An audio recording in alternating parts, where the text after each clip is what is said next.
that's where inflation comes from. It's not caused by the butcher or the baker or the oil maker. It's caused by the government, which Hmm. prints money. And the Okay. money in the US is just a floating abstraction. It's not redeemable by its issuer with anything.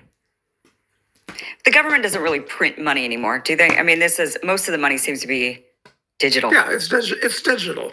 It's digital. Yeah, that's And so right. they're In just able fact, to sort of change the ledgers. I mean, I'm not even sure how they do it anymore exactly. How do they add money into the system? They just literally digitally add it in.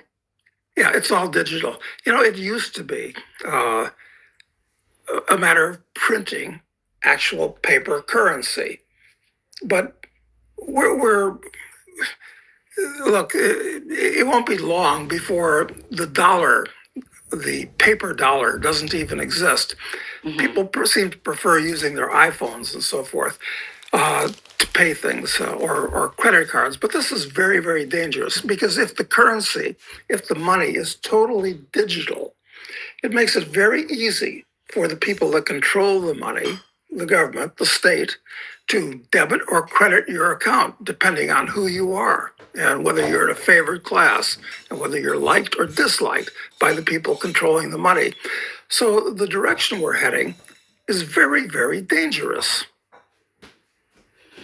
Okay. So what will this mean? Like break it Well, down for it means dummies. you're going to have a lot less freedom to do what you want and go where you want in the future because your freedom depends on your money. Okay, if you don't have any money, you can't go anywhere unless you Right, right, walk. right. Okay, so if someone controls the money, they can control what you have, what you Hmm. do, and for that matter, your privacy. If the money is all digital and is all controlled by our central bank, the Federal Reserve, in effect, uh, they know what you're buying, what you're selling, what you own. They know everything about you. Right. So it's kind of a kinder and gentler kind of police state where you're really totally controlled, but there may not be a cop who breaks down your door every morning at 6 o'clock to see what you have. Right. Right. No, central bank digital currency or digital currency in general is dangerous for that reason that it's completely trackable. I mean, it's unlike cash. It's just completely traceable, right? Every single transaction can be viewed Yeah, and seen. Um, and it's a total invasion of privacy. But when it comes to so the way that they're going to end up, I guess, break down hyperinflation and what leads us to that for dummies, and then just break down what what are you meaning by hyperinflation? It's one thing to just say, oh, we're going to have hyperinflation. Okay, but break it down for me. Like, what is that going to mean for me? What is that going to mean for grandma? What is that going to mean for the single mom? it's going to be a total disaster for everybody, but some people at the top of society who have real goods, which can benefit from high levels of inflation. Um, Look, it's it's a question of supply and demand of money. If the government prints money to get what it wants, or which is to say, what the people that control the government want, those goods go to places they want as opposed to where you want. And high inflation devastates the average guy because you can't save money if even if you produce more than you consume and you have a surplus, okay? And you try to save it. How are you going to save it? You put the dollars in your bank account and they're inflated out of existence. Mm-hmm. The rate they depreciate at is much higher than the interest that you can get on the money. So your standard of living goes down. It's all about your standard of living. And the standard of living of the US has been kept at a reasonable level by a lot of debt. And that debt is by the debt that people take on is either borrowing the capital that's been saved by other people over the last couple hundred years, or by mortgaging your future, where you have to pay it off in the future. Mm-hmm. But the country is very indebted, and at any point, if enough people can't pay their debt, they default. Then other people that are counting on that debt default in turn, and the whole structure collapses. Well, the government will try to stop that from happening by printing up more money. But the more money it prints up, the less value it has.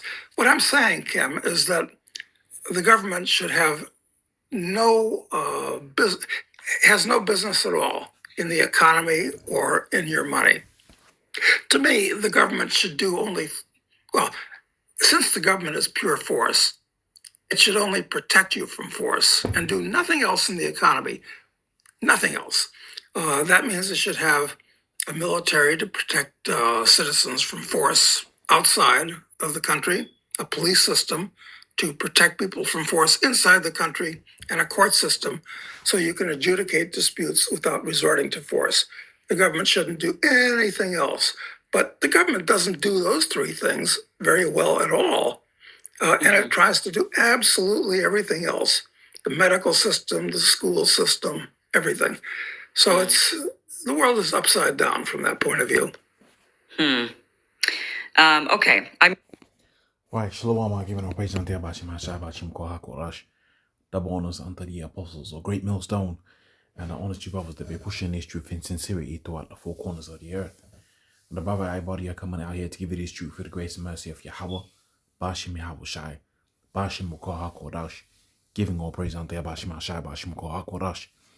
Okay, so we just watched a clip here from Kim Iverson, and it's a pretty intriguing conversation that they're having about the monetary system, namely out there within Babylon, which is America, and various different countries follow the same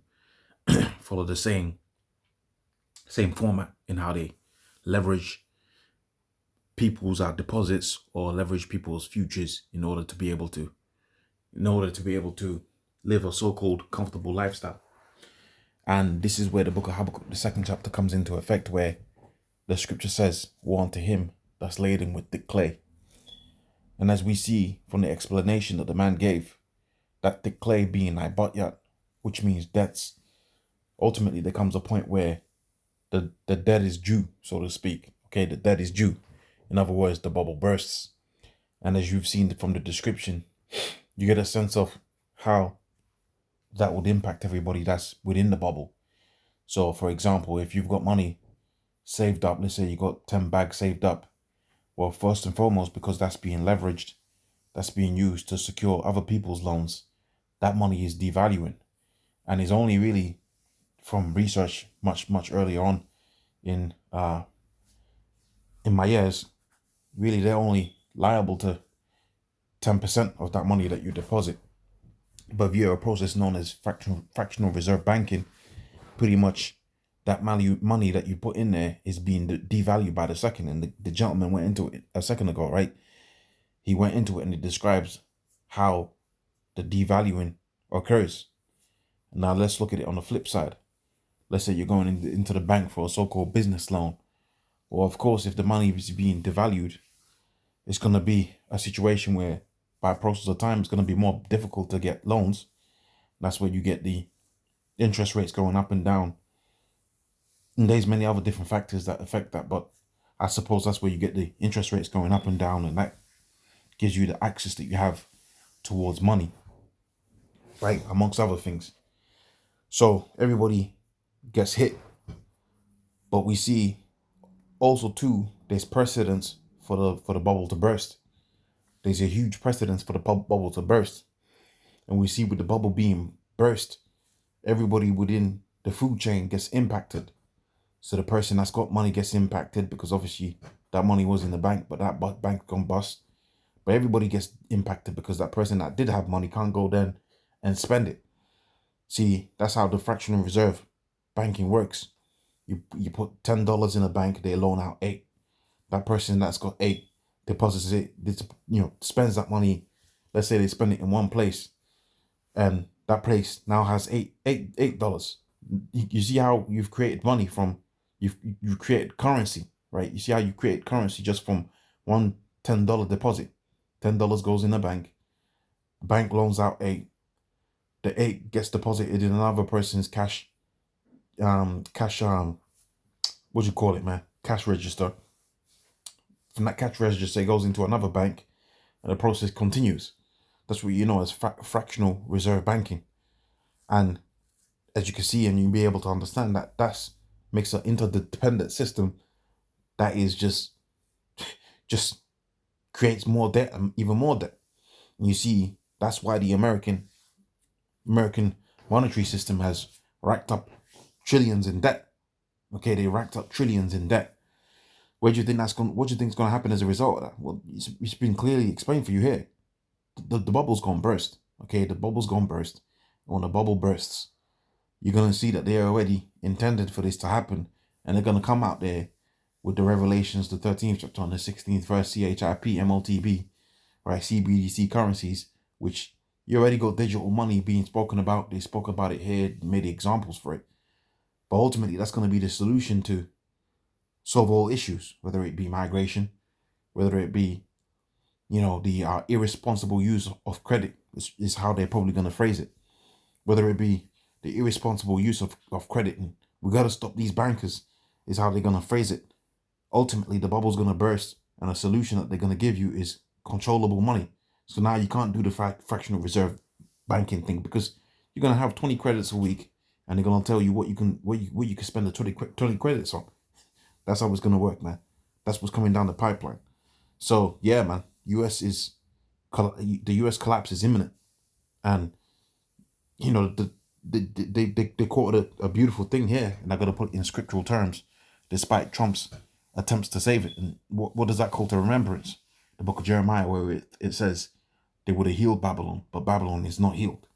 Okay, so take bond for her, which is all of these different monetary policies and different policies that are coming into effect, the big beautiful bill, all this stuff. But Babylon will not be saved.